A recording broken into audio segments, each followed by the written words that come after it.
what would you say Freight Zen focus and what's your specialities? Are you special in anything? I would say, I'm special. Give me a number. How happy are you? Would you say from 1 to 10? Give me a number.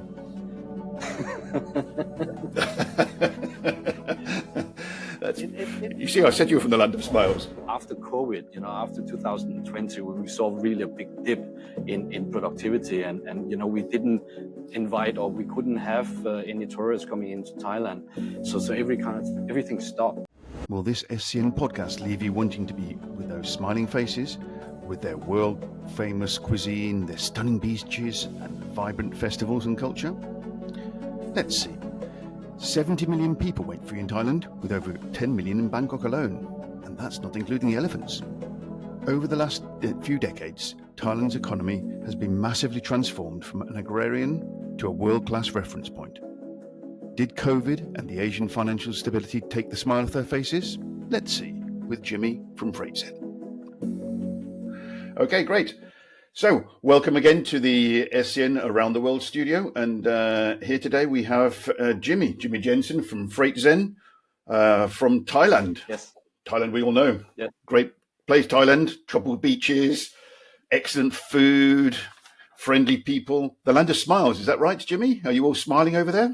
Well, I mean, yes, we are the people that smiles a lot. And you definitely see when you come to Thailand, everybody smiles.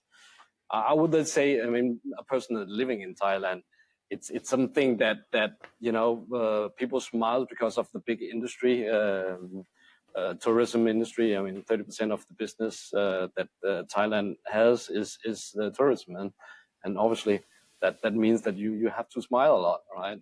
But I suppose that the Thai hospitality is something that people also would be smiling back at us as well, because it's quite unique.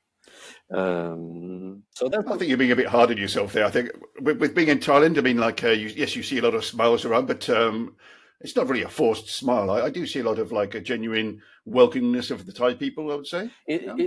Well, I mean, because again, hospitality is one of the biggest industry here in Thailand, of course. So when you say people, the land of smile, and this is the first thing that you see when you come into Thailand, that people are hospitable and you get a good feeling when you come to Thailand. But it's something. It's also changing, because Thai people are now getting this identity that it's Thai people is not all about tourism, nice beaches and good street food. We have other qualities as well that will kind of make people smile, other than the beaches and the hotels, right? And I think this is the thing that the Thai people are starting to kind of realizing, that they're going through this process of becoming more of a people that depends on other things than only the tourism industry. I mean. Okay, right. So you'd say the economy, the economy in many Far Eastern countries, Thailand certainly no exception, over the last, should we say, 20, 30 years has grown enormously, and Thailand's no exception to that. You see this as like a focus. The economy is focusing more away from tourism or not away from tourism, but more towards industry and exports. Yeah, I think it's necessary for Thailand to do that. I mean, still, tourism is a big part of the GDP. However, after COVID, after 2020, we saw really a big dip in productivity, and we didn't invite, or we couldn't have any tourists coming into Thailand. So everything stopped, right? And this is, I think, push people to realize that we have to rely on other things than just tourism. So obviously, there's many other industries that Thailand is famous for. I mean, we are a very big producers of food, seafood, any kind of food, Right. coconut, fruits, and I mean, but and industries such as the electronic industries, rubber. There's a lot of rubber coming out of Thailand, and there's a big industry that produces automotive parts and automobiles in general, right? So these are the things that we tend to want to go towards, in order not to be totally reliant on tourism alone. On the back of that, actually, there's a lot of new business opportunities still a bit into the tourism. For example, a lot of people come to Thailand to do medical checkups, for example, have a dentistry, and what they call medical tourism, where there are some very excellent hospitals in Thailand, and a lot of people from the Middle East, for example, comes to do all their checkups and a lot of their operations, for example, where it's might be too expensive in their own countries, but in Thailand we have top-notch doctors and practitioners, and this is something that also becomes quite big. That's great. You mentioned Middle East. What about other markets? I mean, where are you seeing clients generally for the Thai market? Before talking about your own company and whatever, Yeah. I know there's a lot of business between Thailand and China, for example. That's certainly a very big market for you. Certainly in terms of tourism, but I mean in terms of industry as well. That's some of the major flows, and then exports to the States and Europe. Where are you seeing shipments out of Thailand and into Thailand? For Thailand, the biggest market, I mean, number one is China, and China is such a big part of our economy. A lot of the raw material comes from China, and then there's also being exported out again. A lot of food is being exported to China. Number two market is the US. The US has always traditionally always been a big trading partner for Thailand, exporting a variety of goods into the US, you know, from anything from automotive parts and electronics and you know, yeah, any kind of things out of Thailand that we produce, right? But what of course I see that the flows are going now towards intra-Asia. I mean, that's a huge industry that suddenly comes and booms from our neighboring countries, such as, you know, Malaysia, Indonesia, China, but Australia, even going down to Australia, where, you know, this ASEAN region is becoming more and more prominent and becoming much bigger part of the Thai economy as well. I mean, it's not only the traditional big lanes that Thailand serves now, but they can also see that our neighbors, such as Malaysia and Singapore and Indonesia, are becoming very big trading partners for us. That's excellent. So you're seeing a little bit of a change of focus away from maybe the traditional market of the US and an importance of markets in the Middle East. What about Europe? How does that stand?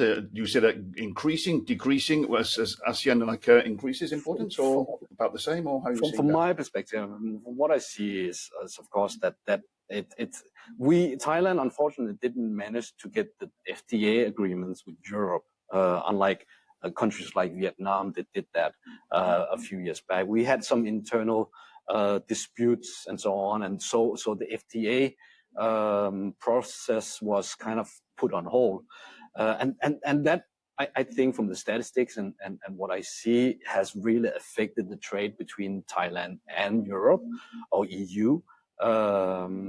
So from my perspective, that has kind of being put on the status quo at this point. There's not that big a development, but it's not that low. I mean, so the trade is pretty much the same. Obviously, the demand just after COVID was dropping a lot, of course, like anywhere else. But we have recently seen a pickup of business, especially into the European Union. And this is of course affecting our business as well. So we're seeing a pickup, but not as big growth as what we're seeing, you know, with China and the ASEAN region. Yeah. Right. Okay. What about you mentioned Middle East briefly, Africa as well? Is there any change in that? I mean, is there flows of cargo going up there, or again about similar sort of amounts? You're not seeing it as a prominent market. We have seen at the moment, you would say, yeah? spikes, you know, here and there, and there was we did quite a lot of business to West Africa. We are very, very big and very into foodstuff out of Thailand, and suddenly there was a situation where I think the quality out of India, rice out of India was not as good as what the customer had hoped, and therefore the shift of rice being shipped out of Thailand suddenly increased. So we sent a bucket load of rice containers to Africa.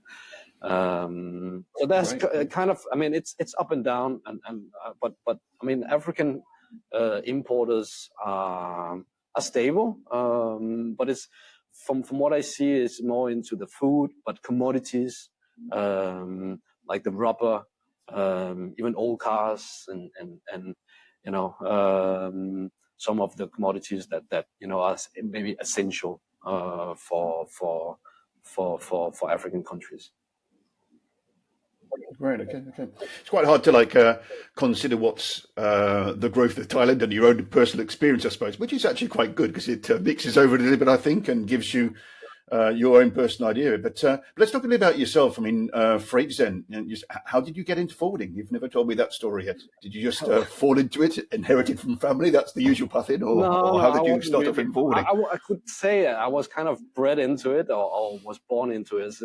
When I kind of finished school back in Denmark, maybe to say first that, you know, I was born in Thailand, but moved with my family to Denmark, and grew up in Denmark until I was basically 18 when I got an opportunity to go back to Thailand and learn about logistics. And I started up for at that time, very small company called Jumbo Shipping, and that became DSV today.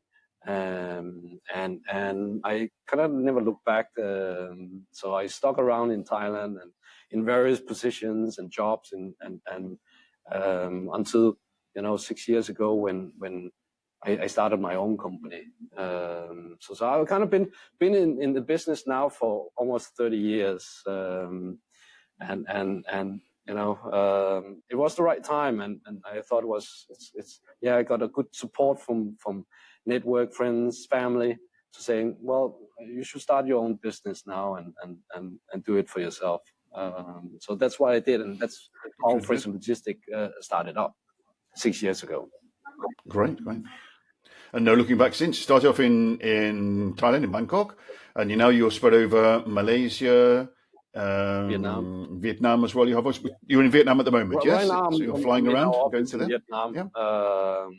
So we are now, I mean, in 3 countries, and I mean, coming from kind of the DSV worlds and the big global logistic company, and my dream and my ambitions was always not to be the only local hero, but I had, you know, global or semi-global aspirations, and we wanted to, of course, grow our network within the region to start with. So our journey was embarked shortly after we opened up in Thailand, and it was always the intentions of not only being in Thailand, but as a regional company.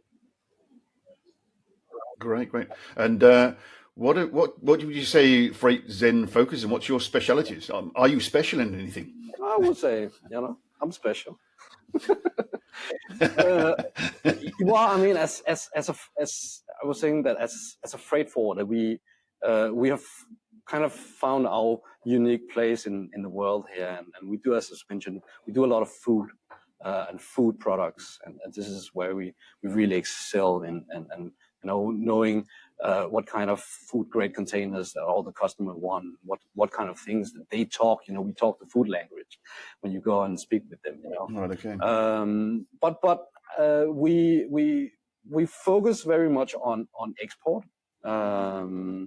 Most of our business currently is export to all these big areas that we talked about before. I mean, into the US, into Europe. Our biggest trade lane is Europe, and Scandinavia, obviously from my closer to home.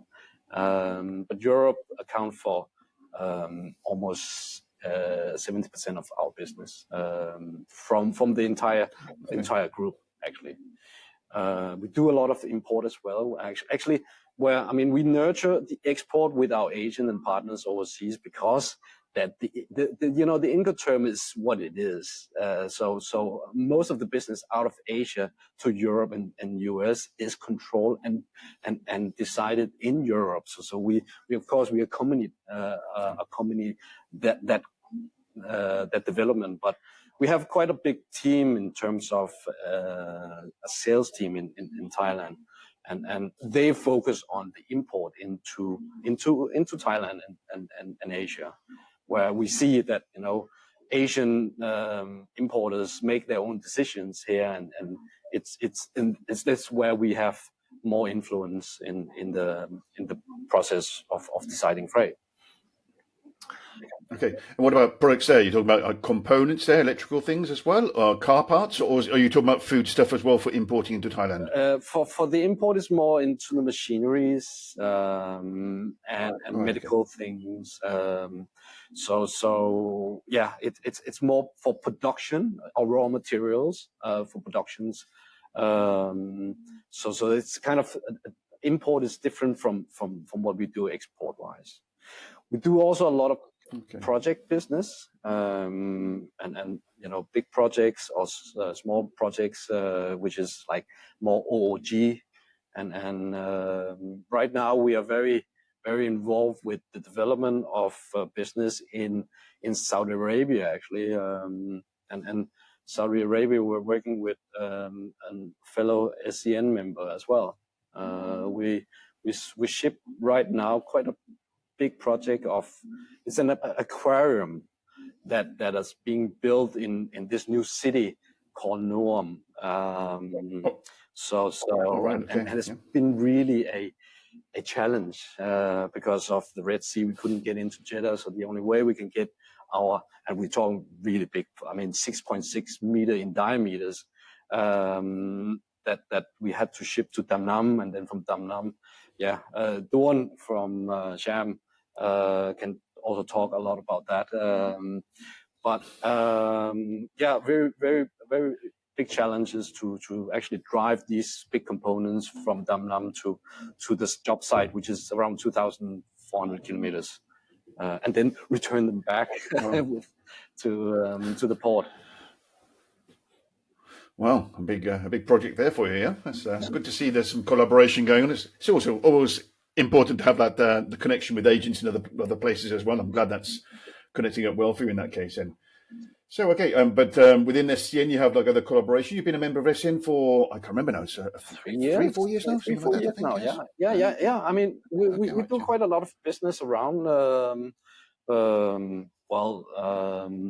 Joe Klein is coming to Thailand, and we're meeting up with him. Okay. Yeah, he's going to an exhibition, and we've done business with him.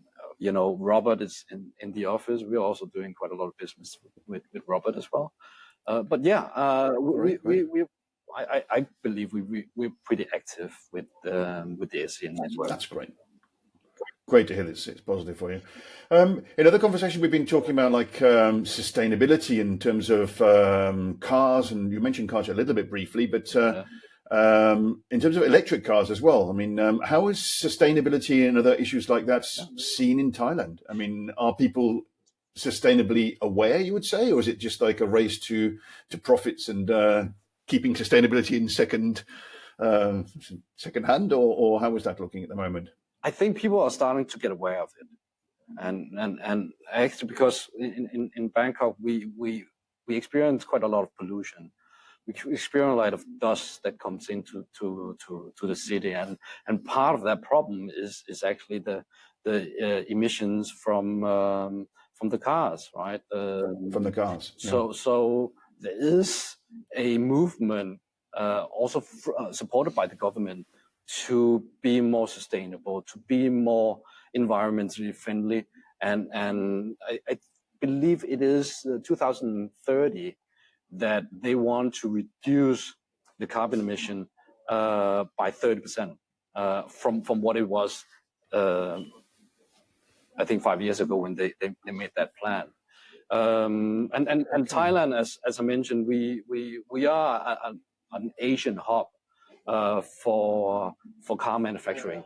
We basically have all the car manufacturers in Thailand, and also the new movement of the EV is also coming in. I mean, myself, I'm also driving an EV, fully EV, and in the beginning it was kind of like you had this anxiety about range and would you be able to charging range anxiety, charge anxiety, yeah, right. So you don't get stuck or something like that.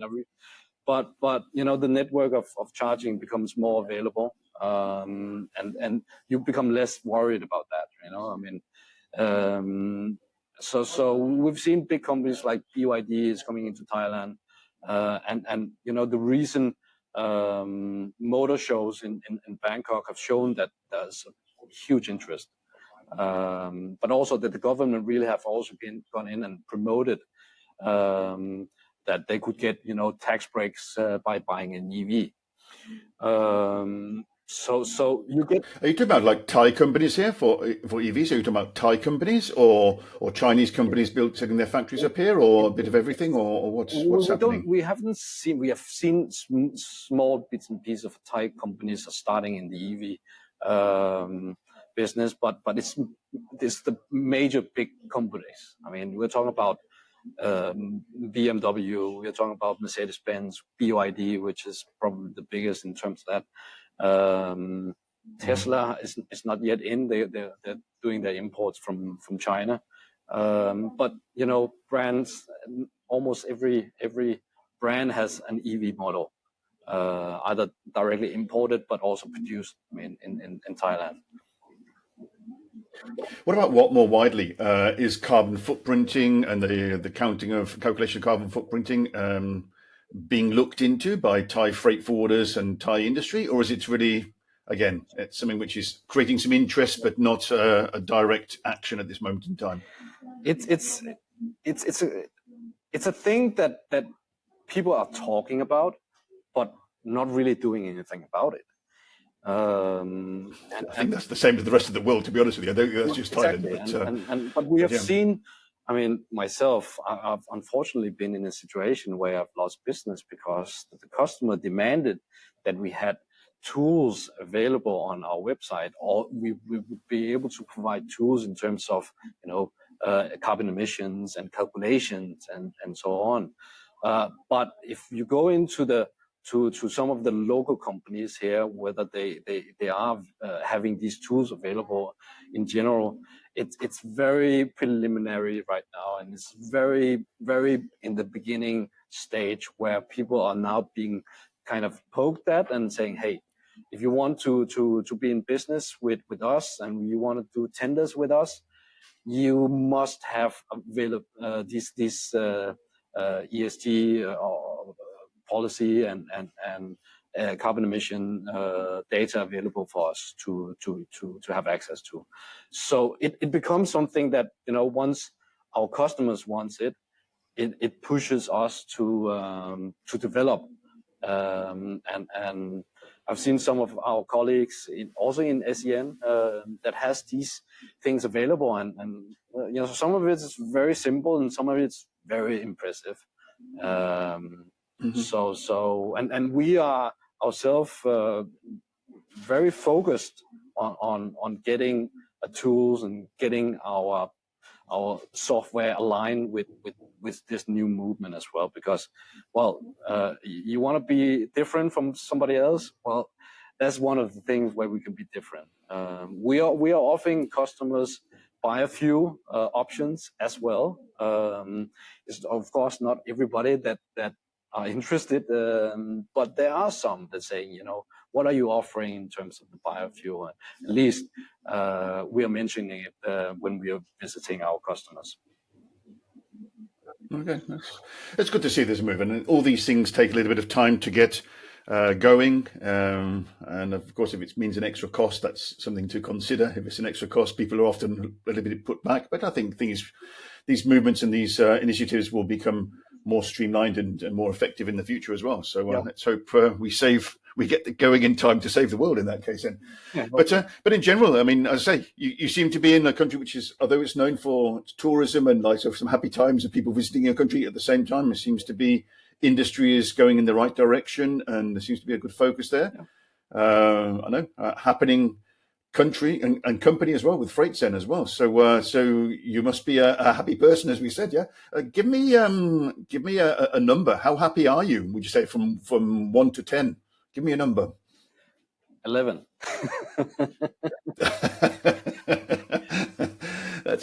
You see, I said you were from the land of smiles. Of course. I mean, we have been blessed with the business, and it's kind of like taken off. We've been able to venture into other countries, and as I mentioned in my in earlier that I had semi-global aspiration, whether we do that on our own or with the help of some external means. That is also possible. So our journey doesn't end here, and therefore it's always that, you know, we're pushing our boundaries, and we want to obviously do more. So it's hard work, you know. All this doesn't come, you know, by itself. You're not born into it, as I said. But I'm blessed as well, because I have a good team around me, and they understand that sometimes I have a life outside of work, and I have to spend time with my family, because that's at the end, you know, why we're doing all this for. Absolutely, yeah. You would say you have a good work-life balance, you would say, or you and your staff, or? It's a good question.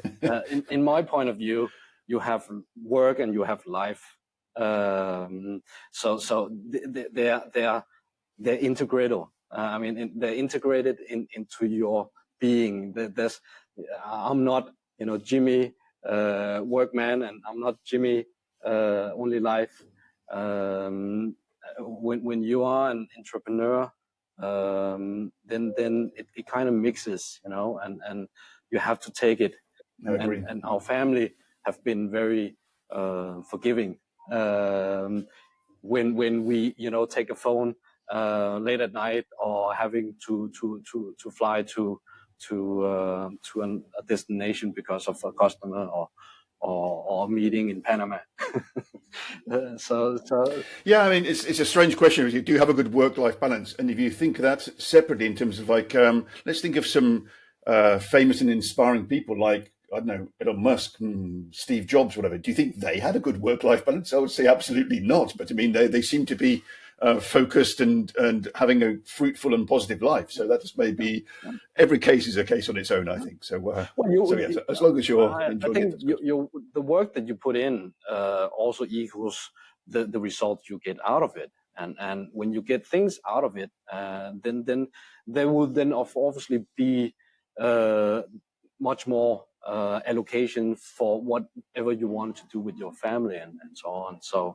So we knew from the very beginning when we started up the company that it's not going to be a walk in the park. But you know, there is for some and for us a pot at the end of the rainbow that we're working towards. And yeah, you know, that's something that we would definitely try to enjoy as well. Great. Okay, well, thank you very much, Jimmy, for giving us a bit of an insight into Thailand and also Freight Zen, of course, Thank you. On our trip around the world in 20 minutes. Just briefly, where would you like to hear about next? What country or region interests you, would you say? Panama. Okay. Well, come and join us in Panama in October, and you'll find a little bit more about it there in that case. Then. Okay. Great. Thank you very much for joining us, Jimmy, and on we go for an enjoyable life. Thank you. Thank you for having me. You're welcome. Take care.